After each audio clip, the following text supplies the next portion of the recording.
Underappreciated Pokemon. There are a lot of those throughout the game's history, especially with 9 whole generations and over 1,000 Pokemon to pick and choose from. So to do some service for Pokemon that never got their time in the sun, either due to their lack of competitive viability or their overall lack of fans, I'm going to talk about the most underappreciated Pokemon of every generation. Now of course, there's a difference between underappreciated and forgotten. You don't remember forgotten stuff, and if something is underappreciated, you want it to receive more recognition because it isn't forgettable, but it isn't enough of a star to be in the limelight. With that though, let's begin. Poor Fearow. Fearow kinda just blends in with Pidgeot, Farfetch'd, and Dodrio when it comes to normal and flying types. Dodrio wound up being pretty decent in lower tiers and got access to Jump Kick. Farfetch'd got a regional variant that evolves into a Pokemon on Ash's champion team for the Masters 8, and Pidgeot got a whole Mega to itself where it can spam Hurricane without a second thought. Fearow got none of these things throughout the years. Personally, I'd always pick Fearow over Pidgeot in any Kanto or Johto playthrough, because it hits harder, is easier to obtain, and is actually a useful addition to a team for at least the early game. Pidgeot does nothing, Farfetch'd isn't very strong, and Doduo feels a bit late in a Johto playthrough to pick up. So, if I need a flying type to occupy my team slot through most of my playthrough, Fearow is all reliable. I kind of wish it had better stats, but beggars can't be choosers, and it does its job pretty well. So remember when I talked about the coveted pure water typing in that video about the most forgotten Pokemon in each generation? At this point, I'm going to include at least one of them in these discussions until I'm out of them to talk about. However, let's not take away from the fact that Octillery literally has a signature move called Octazooka, and its name is literally Octopus plus Artillery. When Lieutenant Surge talked about a war before you battled him in Vermilion, it's safe to think about Octillery too. I can imagine it now.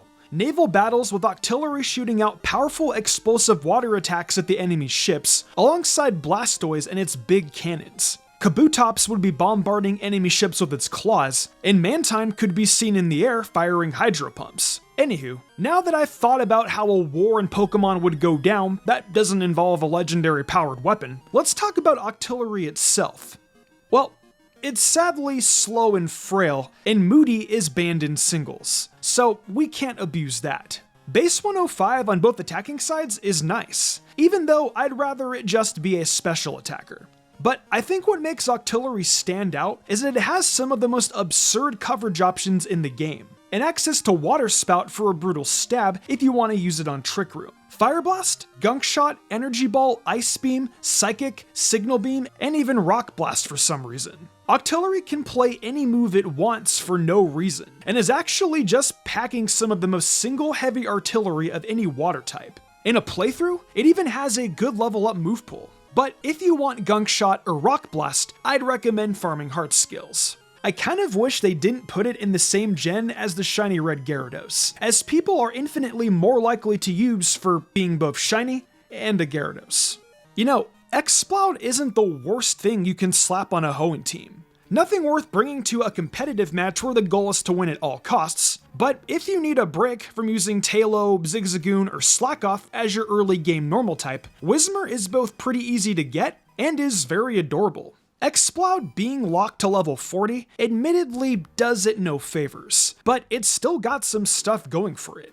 Solid bulk, access to a wide variety of TMs such as Ice Beam, Flamethrower, and Earthquake, and in a region with love discs aplenty to get your heart skills from, the moment you evolve your Loudred, you can go make it remember Boom Burst or the Elemental Fangs if you don't want to waste the time finding TMs. It's no carry due to its slow speed, but I think that Exploud is pretty underappreciated, especially with the competition that's right in front of it before you even get your first badge. This is where I'd usually talk about Cherrim and how I love it. However, I've already talked about Cherrim in a different video. So instead, we're going to talk about Drifblim. Drifblim, back in the good old days of Generation 5, had one of my favorite strategies, Flying Gem plus Acrobatics. That was the stuff. Sure, it wasn't good, but being able to increase your damage and then basically increase it again, all the while doubling your speed with Unburden, was very funny to watch Drifblim do. Nowadays, if you want to play Unburdened Drifblim, the introduction of Rillaboom makes it a lot easier, because you can play Grassy Seed to get a defensive buff while losing your item to proc Unburden, and then you can Terra Flying Acrobatics if you're willing to ignore that Hawlucha is better at it. It also gets Flare Boost, which buffs its special attack while it's burned, and Trick to pass that Flame Orb onto your opponent so you can take advantage of Hex. Strength Sap keeps it healthy too, so Flame Orb burning you isn't the worst. There's a lot you can do with it, and I think it's neat, even if it's not a true competitive monster. It's fun to attempt to use, and I like experimenting with it. I've wanted to talk about Maractus for so long now. Yes, it's slow, yes, it's not particularly bulky, and sure, its special attack isn't that impressive. Even with access to Spiky Shield and Leech Seed, as well as Toxic if you're playing National decks, there are still better Grass-type Pokemon to use. Personally, I don't care if they're better to use, because Maractus doesn't need to be good competitively for me to absolutely enjoy it. Honestly, heck, I'd still use it in a playthrough anyways, because I just want to walk around. You can eat the biggest jar of toenail clippings, lady.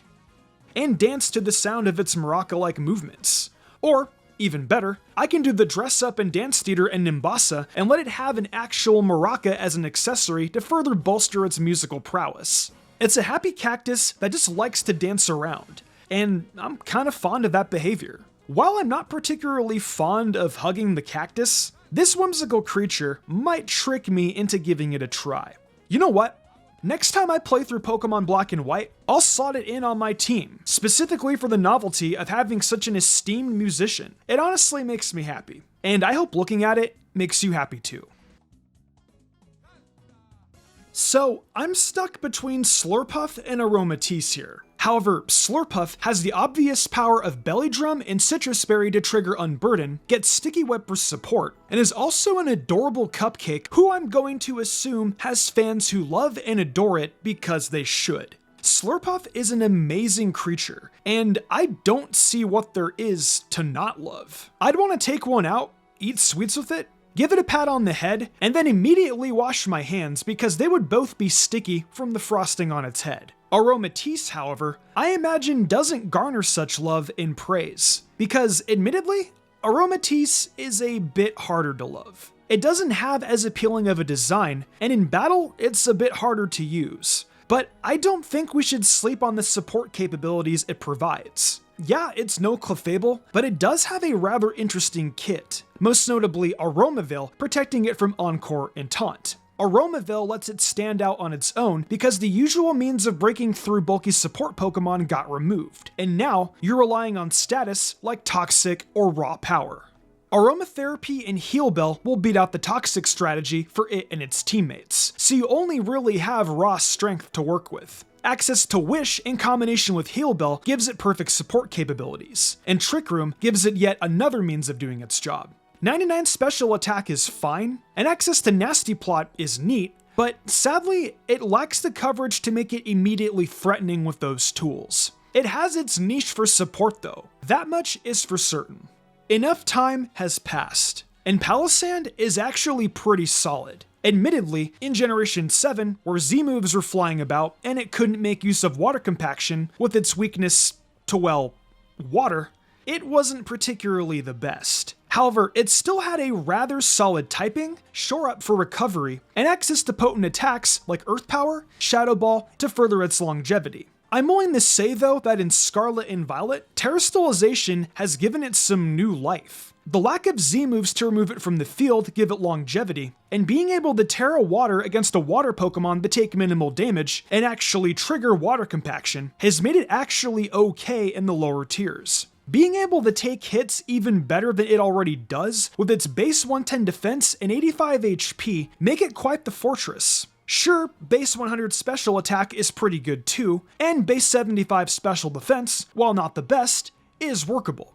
It also has a bit of versatility to it. Sludge Bomb to hit fairies, Iron Defense to make it more physically resilient, Trick to lock an opposing wall into a choice item, and Tera Blast to give it a potential new stab means that this castle has a lot of functionality. It's a pretty worthy team slot if used properly. I just wish they gave it body press. Regulation D is out. Everything is legal. And while I'm not good at VGC, this is our chance to... Hang on. I can't keep bringing up Persiker. However, that doesn't mean I don't have some theory crafting to do behind the scenes. Anyways, what's another really underappreciated Pokemon from Galar? Ah, Boltund. Of course. Boltund kind of had to grow on me over the years, because when I used Yamper on my team, and it went from a Corgi to a Hound, I was taken aback for longer than I want to admit. Look, I love Corgis, and I don't know what I was supposed to logically expect, but the heart admittedly just wanted Corgi, but bigger.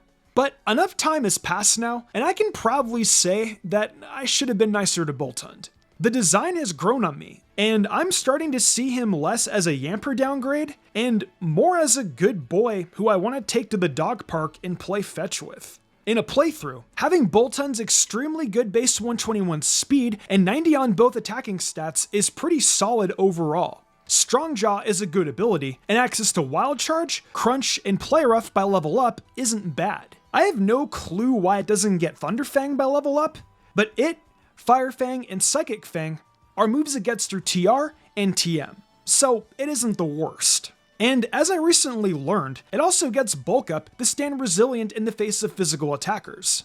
On the special side of things, Competitive is its hidden ability, so getting the 1-up on an Intimidate Pokemon expecting the Strong Jaw set can prove fruitful. Just don't expect too much coverage, because you only get Snarl and Hyper Voice.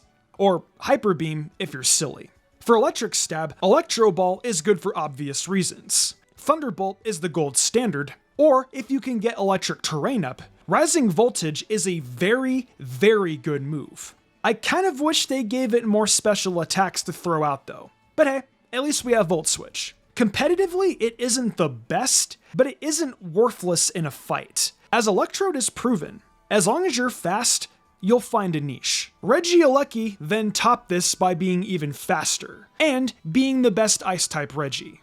Every time I have to talk about anything from Gen 9 being underrated, underappreciated, or forgotten in any capacity, it's always the hardest one to cover. Not only are they all recent, but as I've said before, this region is full of bangers. Any Pokemon in Gen 9 that didn't stand out in a positive way is usually because it is more of an unfortunate circumstance of stat distribution or being Raylor. Raylor is not underappreciated. I have met very few people that like it.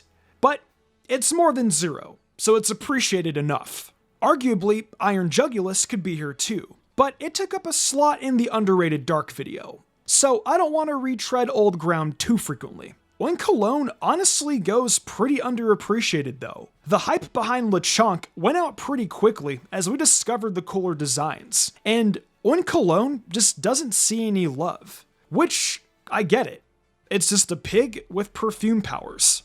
The male form, however, has some pretty cool art. Having that smug expression on it, looking you in the eyes like it's a boss. Even if, sadly, it's, absolutely not.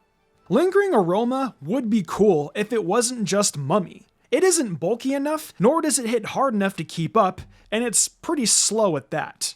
However, I'd like to bring some attention to the fact that Thick Fat is a very neat hidden ability. And I also like the cute unintentional reference they definitely didn't mean to do. They put the pig on the same route as the spider. It reminds me of this movie I watched so many years ago about a very terrific pig.